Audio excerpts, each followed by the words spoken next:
I started my career around the time that NAFTA was passed. And what I saw with NAFTA was a whole new paradigm in how trade was going to happen. And the idea of these regional free trade agreements opening up trade with certain countries. And we saw a whole bunch of new rules. And then we saw those agreements that we passed after NAFTA, whether they were the next ones like with CAFTA or with Korea, or the more recent ones, I think like Panama and some of the other agreements. Each time the US passed a new agreement, there were new aspects that were added to the agreement. So NAFTA didn't include any requirements or any issues, it didn't address labor, it didn't address environmental clauses. And as we evolved, as we saw more recent free trade agreements, like the most recent agreements, the labor issues became a big issue. The labor unions stepped up and said, wait a second, if we're going to enter into a free trade agreement with other countries, we want to make sure that those countries also treat their employees, their labor, comparable to the way that we do. Similarly with the environmental groups stepped up, and the countries agreed that we want to, if we're going to trade, we want to have these other requirements. We want it to be a level playing field, but we also want to look to the future.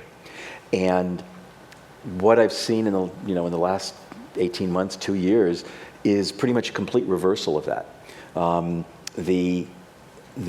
We're just kind of backing off and saying, we're not going to trade anymore. We're going to make it harder to trade. We're getting out of free trade agreements, or we're threatening to get out of free trade agreements, imposing more tariffs. And we're also, at the same time, seeing a real shift in the data, right? So after 9/11, US Customs changed their focus to terrorism, anti-terrorism, and supply chain security. And when that happened, they shifted resources, and so we didn't see as much on the enforcement side. And as customs moved forward and evolved, and we started seeing different things happening in the compliance arena, especially as we started entering into more free trade agreements that had more complex rules, what we saw was that, or what customs saw was that they needed to step up their game in enforcement. And one of the things that I saw, and I've been following US Customs automation initiatives very closely for quite some time, and what I've seen is that US Customs right now is very sophisticated in their data analysis. They understand what the trade data means, and they've got all of it, and they're looking at all of it, and they're looking at all of it every day, and they're able to make some really sophisticated predictions, and they're able to target shipments amazingly well. I've actually said, and I believe that US Customs today is further ahead than most of the trade technologically in their ability to look at the data and look at the risks in the data and make intelligent targeting decisions. One of the things that I've been seeing and actually advising clients for many years is Customs knows your data. They know what you do. They see that information. So as an importer, as a compliant importer, I find that it is much more beneficial to be open and have a positive relationship with the government regulators. Because if you have that positive relationship with them, they understand that we're human and people make mistakes, and if there's a mistake, we'll fix it. Okay, no problem. It's a lot easier to have that open relationship and address issues as they come up, if they come up, than it is to have no relationship and then have an issue show up, and all of a sudden you've got to deal with it. And the first question often is, who do I call? Who do I talk to about that shipment that's stuck?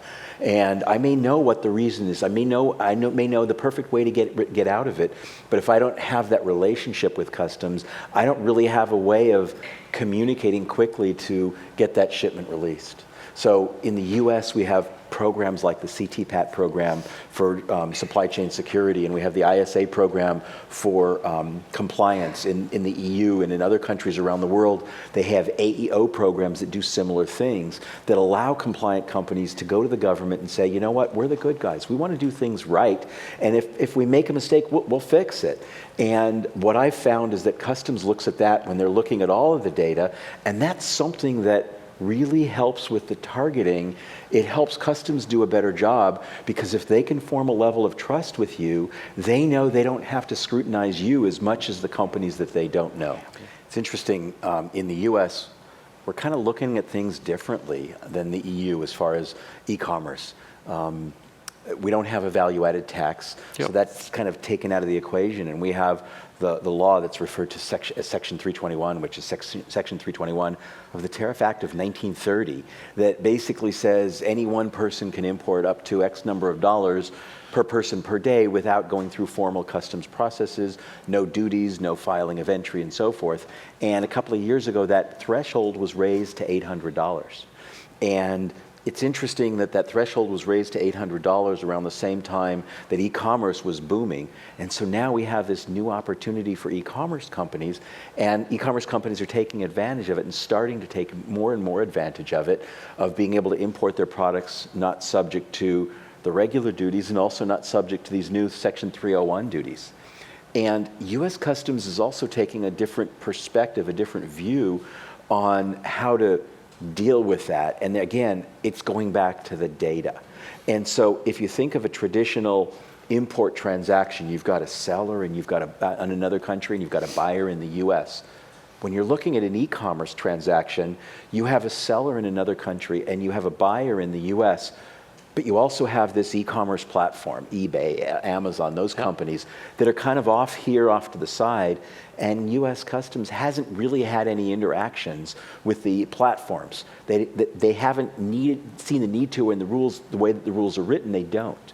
Well, U.S. Customs recently opened up a kind of a prototype where they're going to the e-commerce platforms and other third parties that might facilitate the e-commerce transactions, and they're saying, we understand you've got a lot of information about these transactions. Our concern, U.S. Customs concern, is things like drug smuggling, the fentanyl issue, terrorism, and the ability of bad players in the market to use e-commerce as a way to circumvent the rules.